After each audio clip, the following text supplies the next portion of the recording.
Welcome to this journey through one of the most disturbing cases in recorded Kentucky history. Before we begin, I invite you to leave a comment about where you're watching from and the exact time you heard this story.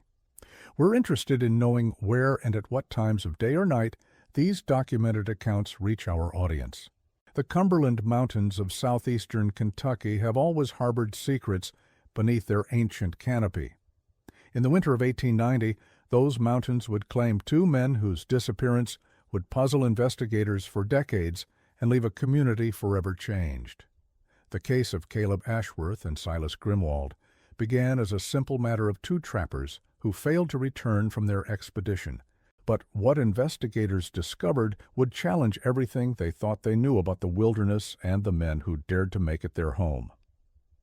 The story begins in the small settlement of Pine Hollow, Kentucky, a community that existed primarily to serve the logging and trapping industries that dominated the regional economy in the late 19th century. Located in what is now southeastern Whitley County, Pine Hollow was little more than a collection of rough-hewn buildings clustered around a general store, a blacksmith shop, and a modest church that served the spiritual needs of the scattered population. According to county records preserved in the Whitley County Courthouse, Caleb Ashworth was 34 years old in the winter of 1890, a seasoned woodsman who had spent the better part of 15 years working the trap lines that crisscrossed the dense forests between Corbin and the Tennessee border.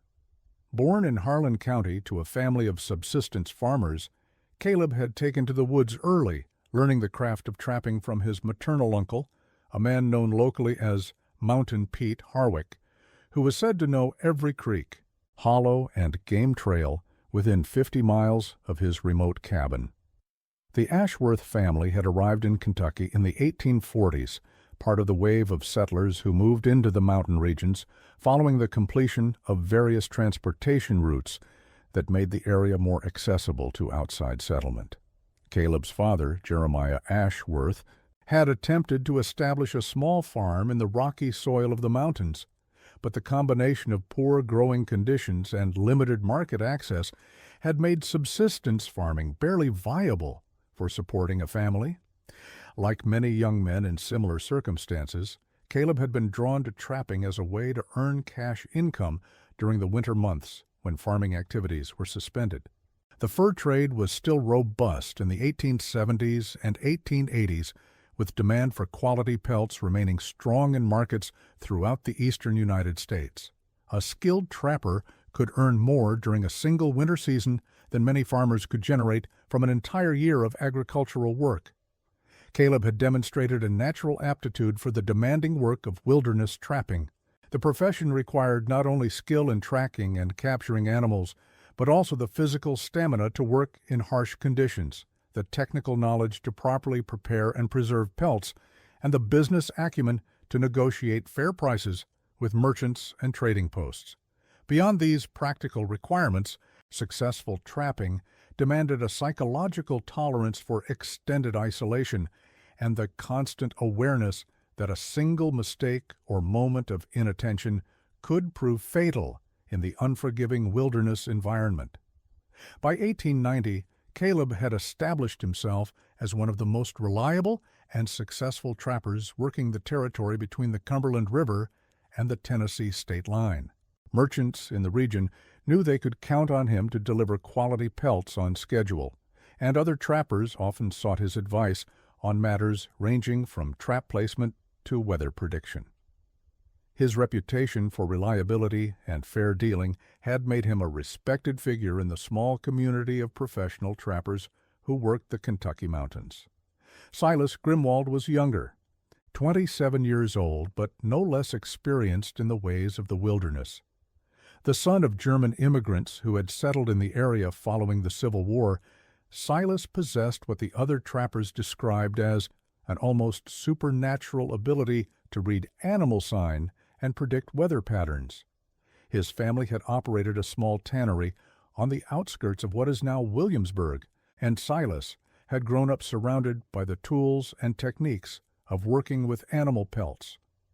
The Grimwald family's story was typical of many immigrant families who came to Kentucky during the post-war period. Heinrich Grimwald, Silas's father, had arrived in the United States in 1866 as part of the wave of German immigration that followed the economic disruption caused by the Civil War. Unlike many German immigrants who settled in the urban centers of the Midwest, Heinrich had been drawn to the mountains of Kentucky by reports of opportunities in the leather and fur trades. Heinrich had possessed some knowledge of leather working from his youth in Bavaria, and he had recognized that the growing population of trappers and hunters in the Kentucky mountains would create a market for someone who could properly process hides and pelts. He had established his tannery using techniques learned in the Old Country, combined with innovations developed specifically for working with the types of animals native to the American mountains. Silas had grown up working in his father's tannery, learning not only the technical aspects of hide preparation, but also developing an intimate understanding of animal biology and behavior. This knowledge proved invaluable when he began trapping, as he could evaluate the quality and potential value of pelts while the animals were still alive, allowing him to make more informed decisions about which animals to pursue and which to leave alone. The partnership between Ashworth and Grimwald had formed 3 seasons prior, during the brutal winter of 1887, when a late blizzard had trapped both men in an abandoned logging camp for nearly 2 weeks. They had been working separate trap lines in the same general area when the storm struck with little warning, forcing them to take shelter in the first adequate structure they could find. The logging camp had been abandoned the previous year when the timber company had exhausted the readily accessible trees in the immediate area, but the buildings remained essentially sound and provided adequate protection from the weather.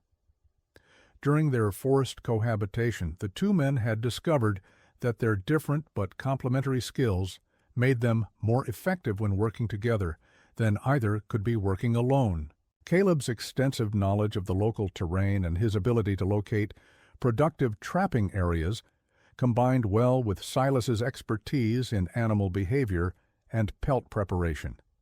Moreover, the dangers of wilderness trapping were significantly reduced when 2 experienced men worked together, as they could provide mutual assistance in case of injury or equipment failure, and could cover more territory more efficiently by coordinating their efforts. Local merchants' ledgers from the period following their partnership show that their joint expeditions consistently yielded higher quality pelts and larger quantities than most other trappers working the same territory. The partnership had proven profitable for both men, and by 1890 they had established a reputation as 2 of the most successful trappers working the Cumberland Mountain region. The winter of 1890 had arrived early and with unusual severity. Weather records from the period maintained by the Louisville and Nashville Railroad for operational purposes indicate that temperatures had dropped below normal seasonal averages by mid-November, and the first significant snowfall had occurred on November 28th, nearly 2 weeks earlier than typical for the region. By December, snow depths in the higher elevations were being reported at levels not seen in living memory. The combination of early cold temperatures and repeated snowfall had created conditions that old-timers described as unprecedented in their experience. For trappers like Ashworth and Grimwald, this represented both opportunity and danger. Deep snow meant that animals would be forced into predictable patterns, making them easier to locate and trap. Beaver, muskrat, and other semi-aquatic animals would be confined to areas where flowing water prevented complete freezing, concentrating them in locations where experienced trappers could predict their presence. Similarly, land animals would be forced to follow established trails and seek shelter in predictable locations, making their movements easier to anticipate and intercept. However, the severe conditions also meant that the margin for error in the wilderness had essentially disappeared. A broken axle on a sledge, a twisted ankle, or even a mistake in navigation could quickly become fatal when temperatures remained below freezing for extended periods and when snow depths made travel difficult or impossible. The winter of 1890 was already claiming lives throughout the mountain regions, with reports of travelers found frozen along roadways and isolated families discovering that their food supplies were insufficient to last until spring. For experienced trappers, the severe conditions represented a calculated risk that could pay substantial dividends if managed properly. The higher concentration of animals and the likelihood that other trappers would avoid the most challenging areas meant that those willing to brave the conditions could potentially achieve exceptional results during a single season. On December 12, 1890, the two men loaded their supplies onto a specially constructed sledge and set out from Grimwald's family property, heading toward what local maps of the era designated as the North Fork region. This area consisted of particularly dense forest that lay along the Kentucky-Tennessee border, characterized by steep ridges, deep hollows, and an extensive network of creeks and streams that provided ideal habitat for the types of animals that produced the most valuable pelts. According to statements given later by Silas's father, Matthias Grimwald, the men had planned to establish a base camp near Devil's Creek, a tributary of the Cumberland River known for its beaver population, and work a line of traps extending roughly 10 miles in each direction from their central location. This approach allowed them to cover a large territory while maintaining a secure base of operations where they could store supplies and process their catch. The plan, as relayed to Matthias, was straightforward and reflected the accumulated wisdom of their previous successful expeditions. The men would remain in the field for 3 weeks, checking and resetting their traps every 3 days according to a carefully planned route that would bring them back to their base camp at regular intervals. This schedule allowed them to maintain their equipment, replenish their supplies, and ensure that trapped animals were collected before their pelts could be damaged by weather or scavengers. The timing was calculated to take advantage of the peak period for fur quality, which occurred during the coldest part of the winter when animals developed their thickest coats. They planned to return to civilization with their accumulated catch in time for the New Year celebrations, when increased social activity would create opportunities to negotiate sales and conduct other business before beginning preparations for their next expedition. This timeline was considered reasonable by local standards, and neither man was considered reckless or prone to taking unnecessary risks. Both had survived and prospered in the dangerous profession of wilderness trapping by exercising careful judgment and maintaining conservative safety margins in their planning and execution. The sledge they used for transportation was a substantial piece of equipment, custom-built by local craftsmen specifically for the demands of wilderness trapping. Constructed from seasoned oak and reinforced with iron fittings, it was designed to carry several 100 pounds of supplies and equipment while remaining maneuverable on the narrow trails that provided access to remote trapping areas. Their supplies included food sufficient for a month-long expedition, traps and snares for capturing various types of animals, tools for trap maintenance and pelt preparation, weapons for protection and hunting, and equipment for establishing and maintaining their base camp. The total weight of their supplies and equipment was estimated at nearly 400 pounds, representing a substantial investment in both money and effort. For the first 10 days, everything proceeded according to plan. A merchant named Amos Kettering later testified that he had encountered the two trappers on December 16th while traveling the old logging road that connected the valley settlements. Kettering was returning from a business trip to Corbin, where he had been negotiating contracts for the purchase of timber products, and he had been following the logging road because it provided the most direct route back to his home near Williamsburg. According to Kettering's detailed statement, both men appeared to be in excellent health and spirits when he encountered them. Their sledge was heavy with supplies, their equipment appeared to be well maintained and properly organized, and both men displayed the confident demeanor of experienced professionals who were comfortable with their environment and circumstances. The encounter had occurred near the midpoint of the logging road, at a location where a small clearing provided space for travelers going in opposite directions to pass safely. Kettering estimated that the meeting had lasted approximately 10 minutes, during which they had exchanged brief pleasantries about the weather conditions and the prospects for the trapping season. Kettering later recalled that both men had expressed optimism about the potential results of their expedition, noting that the severe weather conditions were likely to concentrate animals in predictable locations and reduce competition from other trappers who might be reluctant to work in such challenging conditions. They had also inquired about conditions on the logging road between their location and the main settlements, seeking information about any obstacles or dangers they might encounter on their return journey. The conversation had concluded with conventional expressions of mutual good wishes for safe travel and successful business ventures. Kettering had continued on his way toward Williamsburg, while Ashworth and Grimwald had proceeded in the direction of Devil's Creek and their intended trapping grounds. This encounter with Kettering would prove to be the last confirmed sighting of Ashworth and Grimwald by anyone outside their partnership. What happened in the wilderness during the following days would become a subject of investigation, speculation, and quietly whispered theories that persist to this day. The territory they were entering was known to experienced trappers as both productive and potentially dangerous. The North Fork region contained some of the most pristine wilderness in southeastern Kentucky, with extensive forests that had never been significantly disturbed by logging operations and waterways that supported abundant populations of valuable fur-bearing animals.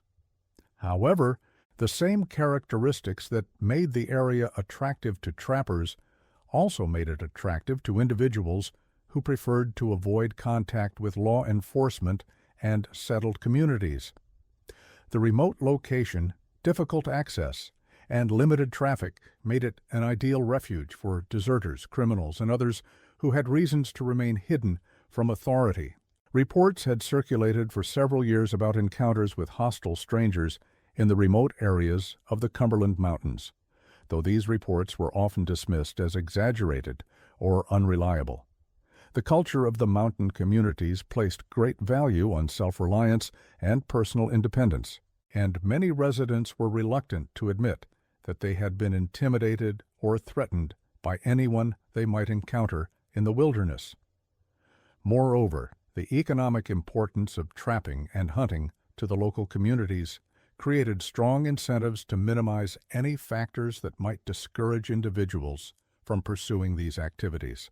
Stories about dangerous encounters in the wilderness were often suppressed or downplayed to avoid creating an atmosphere of fear that could damage the regional economy.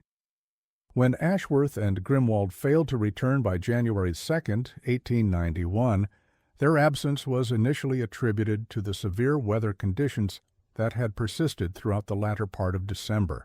The winter had been particularly harsh, with several additional storms dumping more snow on the already substantial accumulation, and it was considered reasonable that the trappers might have decided to wait out the worst of the weather before attempting to transport their catch back to civilization. Extended delays were not uncommon in the trapping business, particularly during severe winters when travel conditions could become temporarily impossible. Experienced trappers often carried supplies sufficient for longer periods than they initially planned, precisely to accommodate such delays without creating dangerous situations. However, when the men had still not appeared by January 10th, Matthias Grimwald began to express serious concern about their welfare. The weather had moderated somewhat during the first week of January, and conditions on the main trails had improved sufficiently to allow normal travel. Other trappers working in different areas had returned to town on schedule, suggesting that the weather conditions were no longer severe enough to prevent travel. Matthias organized a search party consisting of 6 experienced woodsmen, including 2 other trappers who were familiar with the territory that Ashworth and Grimwald had intended to work. The search party was led by Joshua Hartwell, a respected hunter and trapper who had worked the same general area for more than 20 years and who possessed intimate knowledge of the terrain, water sources, and likely camping locations. The search party departed on January 11th, following the same route that the missing trappers had taken 3 weeks earlier. The logging road was passable despite significant snow accumulation, and the searchers made good progress toward the area where Ashworth and Grimwald had planned to establish their base camp. The searchers followed the logging road to its terminus, then began following what they believed to be the route the missing men would have taken toward Devil's Creek. The terrain became increasingly difficult as they left the improved road and began following game trails and creek beds through dense forest. But the experienced woodsmen were able to navigate effectively using landmarks and natural features. According to the detailed report filed by the search party with the county sheriff, they located the trappers' base camp on January 12th, approximately 3 miles east of Devil's Creek in a sheltered hollow that provided excellent protection from wind and easy access to fresh water. The location demonstrated the experienced judgment that both men were known for, as it offered all of the advantages necessary for a successful extended expedition while minimizing exposure to the harsh weather conditions. The camp showed clear signs of having been occupied for an extended period, with evidence of multiple fires, systematic food preparation, and the careful organization of trapping equipment according to professional standards. The shelter they had constructed was substantial and well-engineered, using natural materials supplemented by canvas and other supplies they had transported on their sledge. More significantly, the searchers found clear evidence that the trappers had been actively working their intended trap lines, with several sprung traps discovered along Devil's Creek and its tributaries. The pattern of trap placement demonstrated systematic coverage of the most productive areas, and the condition of the equipment suggested that it had been maintained according to proper procedures. Several successful catches were evident from the remains found near processing areas within the camp, indicating that the expedition had been proceeding according to plan and achieving the level of success that the trappers had anticipated. The quantity and quality of pelts found drying near the camp confirmed that their optimism about the prospects for the season had been justified. However, the camp also contained troubling signs that suggested the expedition had ended abruptly and unexpectedly. The men's personal belongings remained in their shelter, including extra clothing, food supplies, and tools that would have been essential for their return journey. Items that experienced trappers would never abandon voluntarily were scattered throughout the camp, as if the occupants had been interrupted in the middle of their normal activities.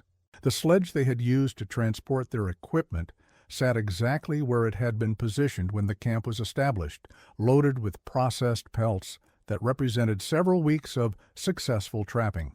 The accumulated value of the pelts was substantial, representing income that would have supported both men and their families for an entire year. No experienced trapper would voluntarily abandon such valuable property unless compelled by extreme circumstances. Most disturbing of all, according to Joshua Hartwell's later testimony, was the presence of partially prepared food sitting beside a cold fire pit, as if the men had simply walked away in the middle of a meal.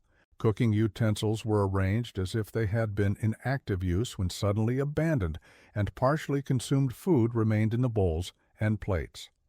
The search party expanded their investigation to cover a wider area, carefully following what appeared to be snowshoe tracks leading away from the camp in various directions.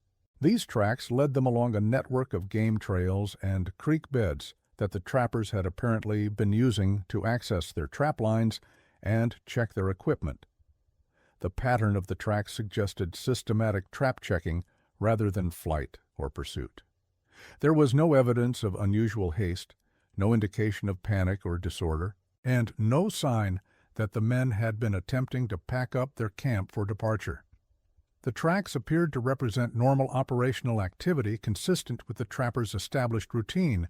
However, as the searchers followed the various sets of tracks, They began to notice subtle inconsistencies that suggested a more complex situation than simple routine activity.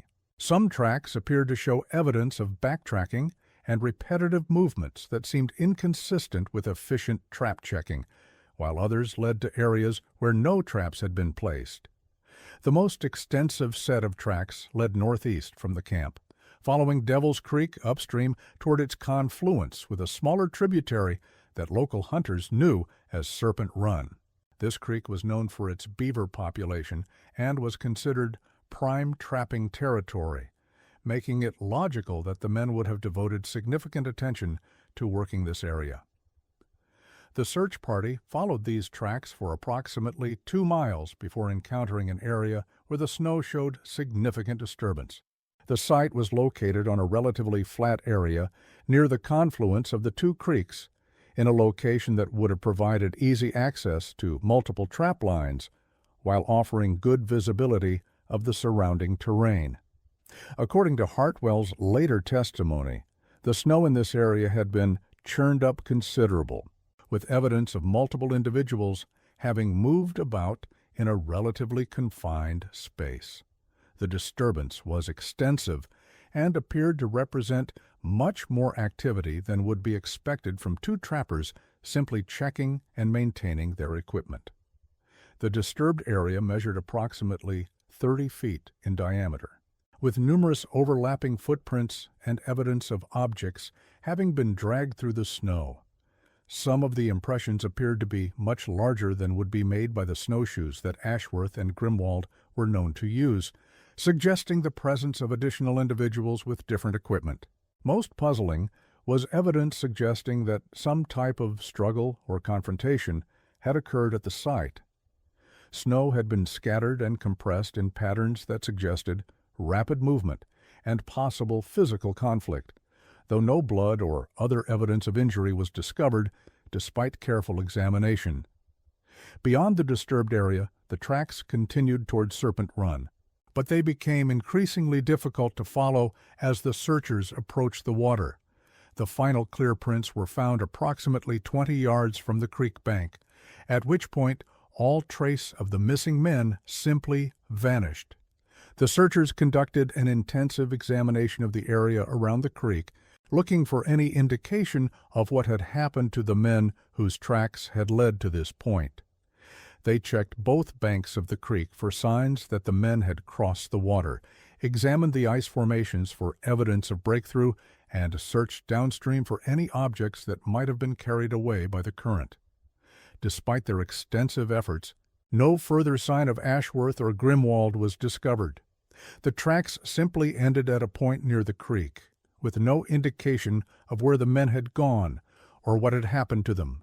It was as if they had simply vanished into thin air at the moment they approached the water. The search party returned to town with troubling news that would puzzle the community and law enforcement officials for years to come. 2 experienced woodsmen had apparently vanished without trace, leaving behind valuable equipment and supplies that represented their livelihood and abandoning a successful trapping operation that was producing substantial income. The county sheriff, a man named Edgar Whitman, was a former military officer who had served with distinction during the Civil War before settling in Kentucky and entering law enforcement. Whitman was known for his methodical approach to investigation and his refusal to accept simple explanations for complex problems, qualities that had made him effective in dealing with the various forms of criminal activity that plagued rural areas during the late 19th century. Whitman organized a more extensive search effort that included volunteers from 3 surrounding counties and representatives from state law enforcement agencies who had experience dealing with cases involving missing persons in wilderness areas. The expanded search party included more than 30 individuals, many of whom possessed specialized knowledge of tracking, wilderness survival, and criminal investigation. The expanded search effort continued for 5 additional days, covering an area of approximately 100 square miles around the location where the original search party had found the trappers' base camp. Teams of searchers followed every creek, examined every hollow, and investigated every structure or shelter that might have provided refuge for the missing men. Despite their extensive efforts and the involvement of the most experienced woodsmen in the region, no additional evidence was found. The expanded search confirmed the findings of the original search party but provided no new information about what had happened to Ashworth and Grimwald or where they might have gone. The official conclusion, as recorded in county records that were subsequently preserved in the state archives, was that the two men had likely fallen through ice while crossing Serpent Run and that their bodies had been swept downstream by the current beneath the ice formations. This explanation satisfied most of the official investigators, as it accounted for the abrupt termination of the tracks and the failure to locate bodies. The theory of accidental drowning was supported by several factors that made it seem plausible to investigators who were not familiar with the specific details of the case. Winter drowning in icy streams was a known hazard for individuals working in wilderness areas, and the powerful currents in the Cumberland River system could easily carry bodies far downstream from the point where they entered the water. Moreover, the ice formations that covered streams and rivers during severe winters could make body recovery extremely difficult or impossible, as victims might be trapped beneath ice that was too thick to penetrate and too unstable to support rescue efforts. Bodies trapped in such conditions might not be discovered until spring floods broke up the ice and released them downstream. However, this official explanation failed to address several troubling aspects of the evidence that had been documented by the search parties. Experienced trappers like Ashworth and Grimwald would have been well aware of ice conditions and the dangers of crossing questionable surfaces, particularly during a period of extended severe cold, when ice thickness should have been more than adequate to support their weight.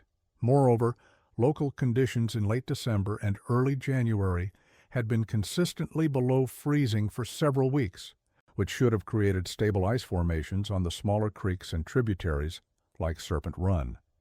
The type of thin or unstable ice that could lead to breakthrough accidents typically occurred during periods of temperature fluctuation or during spring thaw, not during the sustained cold that had characterized the winter of 1890. Most significantly, the disturbed snow near the creek suggested a much more complex sequence of events than a simple accident involving two individuals. The extent of the disturbance and the patterns visible in the snow indicated the presence of multiple individuals and suggested some type of confrontation or struggle that was inconsistent with a straightforward drowning accident.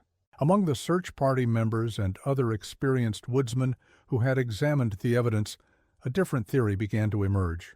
Joshua Hartwell, who had spent considerable time examining the evidence at the site and who possessed more wilderness experience than most of the official investigators, confided to several individuals that he believed the men had encountered other people in the wilderness. The extent of the snow disturbance, the patterns visible in the tracks, and the manner in which all trace simply disappeared suggested to him that Ashworth and Grimwald had not been alone during their final hours. The evidence pointed toward some type of encounter with other individuals, though the nature and purpose of that encounter remained unclear. This theory gained support when the search party discovered evidence of a second camp, located approximately half a mile upstream from the main site, where the trappers had established their base. This secondary camp was smaller and more temporary in nature, but it showed clear signs of recent occupation by multiple individuals during the same time period when the trappers had been working in the area.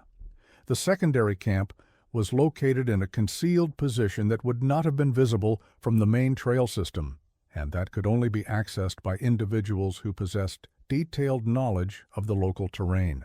The location suggested deliberate concealment rather than the choice of a convenient or comfortable camping spot. Evidence at the secondary camp included the remains of several fires, areas that had been used for food preparation and storage, and clear signs that the occupants had been engaged in activities beyond simple wilderness camping. Most disturbing was the discovery of several items that appeared to have been taken from the trappers' main camp, including a distinctive hunting knife that Matthias Grimwald identified as belonging to his son. The knife was a custom-made tool that Silas had commissioned from a blacksmith in Williamsburg, designed specifically for the requirements of wilderness trapping and incorporating features that made it easily recognizable. Matthias had no doubt about the identification, as he had been present when the knife was made and had contributed suggestions for its design based on his own experience with leather-working tools. The presence of Silas's knife at the secondary camp provided clear evidence that the trappers had encountered the individuals who had been occupying that location. However, the circumstances under which the knife had come into their possession remained unclear, as it could have been stolen, traded, abandoned, or taken by force. The county sheriff documented this discovery, but declined to investigate further, citing the dangerous conditions and the likelihood that any additional evidence had been obscured by subsequent snowfall. The decision to suspend the investigation was also influenced by practical considerations, including the substantial cost of maintaining search parties in remote wilderness areas and the limited resources available to county law enforcement agencies. The case was officially closed in February of 1891, with the determination that Caleb Ashworth and Silas Grimwald had died as a result of accidental drowning following a fall through ice on Serpent Run. The official file was archived with other closed cases, and no provision was made for reopening the investigation if additional evidence should be discovered. However, the official closure of the case did not end the speculation about what had really happened in the wilderness during those final days of December 1890. Among the trappers and hunters who worked the same territory, stories began to circulate about the discovery of the secondary camp and the disturbing implications of its contents. Some of these individuals spoke privately about finding additional evidence that had not been reported to authorities, including signs that the missing men might have been held against their will before their final disappearance.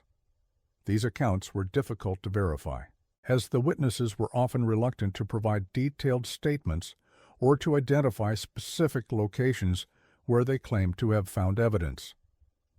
The reluctance to come forward with information was influenced by several factors that were characteristic of the mountain communities during this period.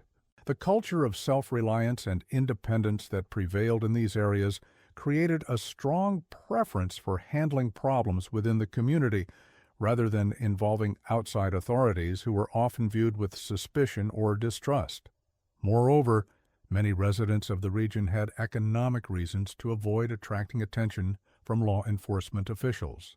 The production of untaxed spirits was a significant source of income for many families, and activities related to timber harvesting and fur trading sometimes operated in legal gray areas that could attract unwanted scrutiny if investigated too closely. The trappers and hunters who worked the remote areas also had professional reasons to minimize reports of dangerous encounters in the wilderness. Their livelihoods depended on maintaining access to productive territories, and stories about criminal activity or violence could lead to restrictions or increased law enforcement presence that would interfere with their operations. As a result, information about the case continued to circulate through informal networks, but much of it remained unverified and undocumented. The true extent of what was known about the disappearance of Ashworth and Grimwald would not become clear until years later, when changing circumstances encouraged individuals to speak more openly about their experiences and observations. Years passed, and the case of the missing trappers faded from official attention, but it never completely disappeared from local memory. The story became part of the oral tradition of the region, passed down through families and discussed among individuals who worked in the wilderness areas where the disappearance had occurred. Periodically, hunters or trappers working in the same general area would report finding items that might have belonged to the missing men, or would describe encounters with other individuals in remote areas who seemed to be deliberately avoiding contact with outsiders. These reports were rarely investigated officially, but they contributed to a growing awareness that the remote wilderness areas might harbor dangers beyond those posed by natural hazards. The reports often involved discoveries of abandoned campsites, discarded equipment, or evidence of human presence in areas that were supposed to be uninhabited. Some individuals reported finding clothing or tools that appeared to date from the 1890 time period, though positive identification was usually impossible due to the deterioration caused by exposure to weather and the passage of time. More disturbing were occasional reports of encounters with individuals who appeared to be living in the wilderness on a permanent or semi-permanent basis, avoiding contact with settled communities and displaying hostile or threatening behavior when approached by legitimate hunters or trappers. These encounters were rarely reported to authorities, as the witnesses were often uncertain about what they had actually seen and were reluctant to appear foolish or paranoid.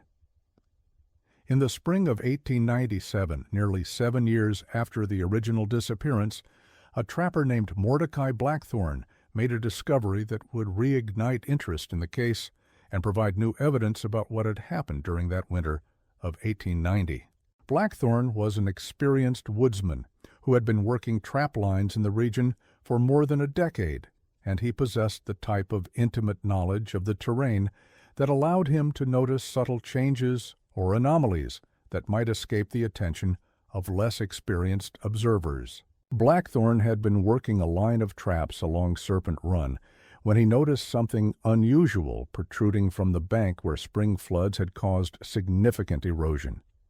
The object appeared to be artificial rather than natural, and its position suggested that it had been buried or concealed for an extended period before being exposed by the erosive action of the flooding water. Upon closer investigation, Blackthorne discovered what appeared to be human remains, along with fragments of clothing and equipment that could have dated to the 1890 time period. The condition of the remains suggested that they had been buried for several years, and their location was consistent with the theory that they might be connected to the disappearance of Ashworth and Grimwald. Blackthorne immediately suspended his trapping activities and traveled to town to report his discovery to county authorities. Despite his reluctance to become involved in an official investigation, he recognized that the discovery was potentially significant and that failing to report it could have serious legal consequences if it were discovered later. The county sheriff at the time of Blackthorne's discovery was no longer Edgar Whitman, who had retired several years earlier, but a newer official named Cornelius Webb, who had less experience with the original case, but who brought a fresh perspective to the investigation. Webb organized a recovery effort that included medical personnel and experienced investigators who could properly document and evaluate the evidence. The recovery operation uncovered additional remains and artifacts from the eroded bank, confirming that the site contained evidence from multiple individuals who had been buried or concealed at that location for an extended period. Among the items recovered were portions of snowshoes that matched the type used by trappers in the 1890s, metal trap components that were consistent with equipment known to have been used by Ashworth and Grimwald, and fragments of clothing that Matthias Grimwald identified as similar to items his son had been wearing during the final expedition. The discovery of these artifacts provided the first concrete evidence about the fate of the missing trappers, confirming that they had indeed died during their 1890 expedition and that their remains had been concealed rather than lost to accidental drowning, as the official investigation had concluded. However, the condition and location of the remains raised more questions than they answered. The bones showed evidence of what the county coroner described as systematic disarticulation, suggesting that the bodies had been deliberately dismembered either before or shortly after death.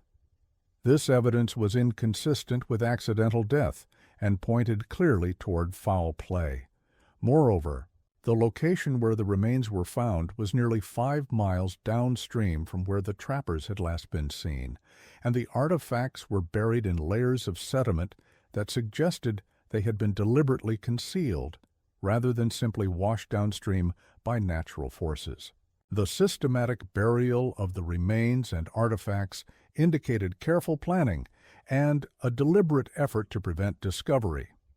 The discovery prompted a renewed investigation that would ultimately reveal a much more complex and disturbing story than anyone had imagined.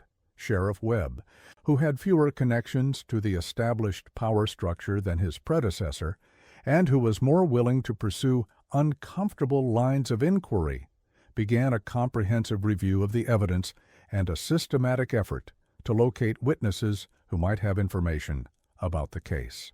Webb's investigation would eventually uncover evidence of criminal activity that had been operating in the region for decades, claiming multiple victims and evading detection through a combination of careful planning, remote location, and the reluctance of local residents to become involved with outside authorities.